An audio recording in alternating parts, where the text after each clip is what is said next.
COVID-19, the Chinese authorities notified the world that a virus was spreading through their communities.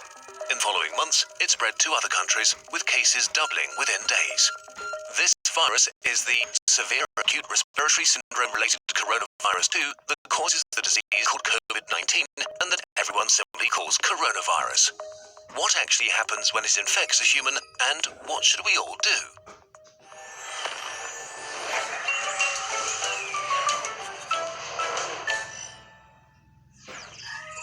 A virus is really just a hull around genetic material and a few proteins, arguably not even a living thing. It can only make more of itself by entering a living cell. Corona may spread via surfaces, but it's still uncertain how long it can survive on them. Its main way of spreading seems to be droplet infection, when people cough, or if you touch someone who's ill and then your face, say rubbing your eyes or nose.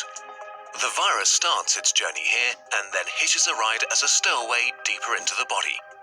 Its destinations are the intestines, the spleen, or the lungs, where it can have the most dramatic effect. Even just a few coronaviruses can cause quite a dramatic situation. The lungs are lined with billions of epithelial cells. These are the border cells of your body, lining your organs and mucosa, waiting to be infected. Corona connects to a specific receptor on its victim's membranes to inject its genetic material. The cell, ignorant of what's happening, executes the new instructions, which are pretty simple: copy and reassemble. It fills up with more and more copies of the original virus until it reaches a critical point and receives one final order: self-destruct. The cell sort of melts away, releasing new corona particles ready to attack more cells. The number of infected cells grows exponentially. After about 10 days, millions of body cells are infected and billions of viruses swarm the lungs. The virus has not caused too much damage yet, but corona is now going to release a real beast on you, your own immune system. The immune system, while there to protect you, can actually be pretty dangerous to yourself and needs tight regulation. And as immune cells pour into the lungs to fight the virus, corona infects some of them and creates confusion. Cells have neither ears nor eyes. They communicate mostly via tiny information proteins called cytokines. Nearly every important immune reaction is controlled by them. Corona causes infected immune cells to overreact and yell bloody murder. In a sense, it puts the immune system into a fighting frenzy and sends way more soldiers than it should, wasting its resources and causing damage.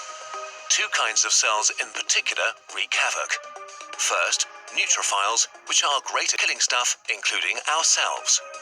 As they arrive in their thousands, they start pumping out enzymes that destroy as many friends as enemies.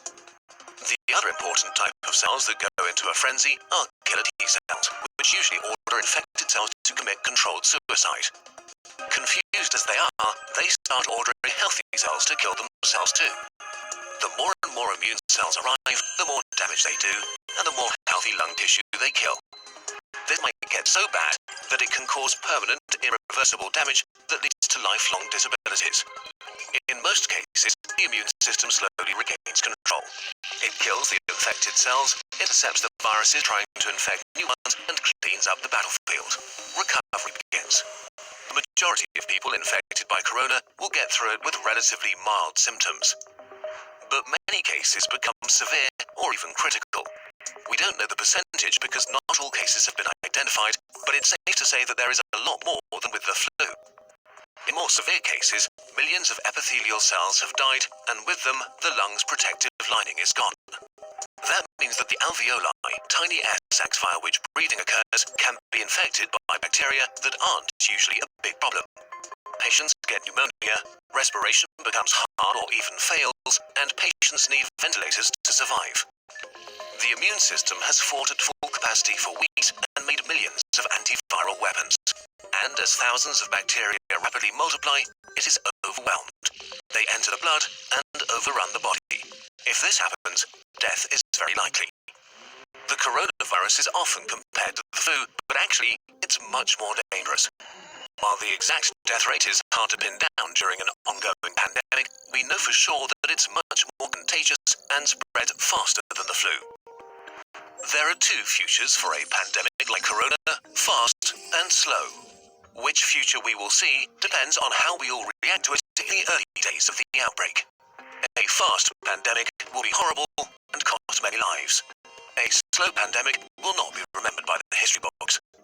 The worst-case scenario for a fast pandemic begins with a very rapid rate of infection because there are no countermeasures in place to slow it down. Why is this so bad? In a fast pandemic, many people get sick at the same time. If the numbers get too large, healthcare systems become unable to handle it. There aren't enough resources like medical staff or equipment like ventilators left to help everybody. People will die untreated. And as more healthcare workers get sick themselves, the capacity of healthcare systems falls even further. If this becomes the case, then horrible decisions will have to be made about who gets to live and who doesn't. The number of deaths rises significantly in such a scenario. To avoid this, the world, that means all of us, needs to do what it can to turn this into a slow pandemic. A pandemic is slowed down by the right responses, especially in the early phase, so that everyone who gets sick can get treatment and there's no crunch point with overwhelmed hospitals. Since we don't have a vaccine for corona, we have to socially engineer our behavior to act like a social vaccine.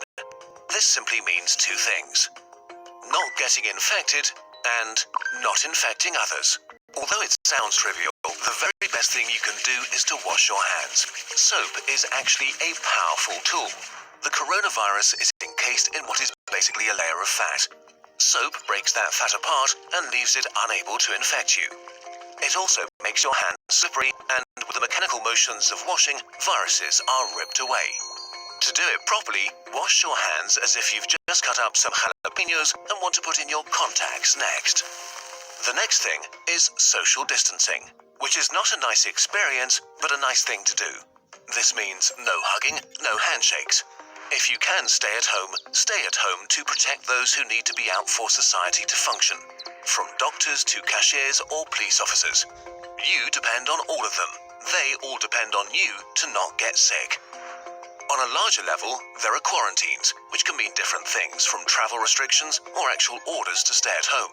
Quarantines are not great to experience and certainly not popular, but they buy us, and especially the researchers working on medication and vaccination, crucial time.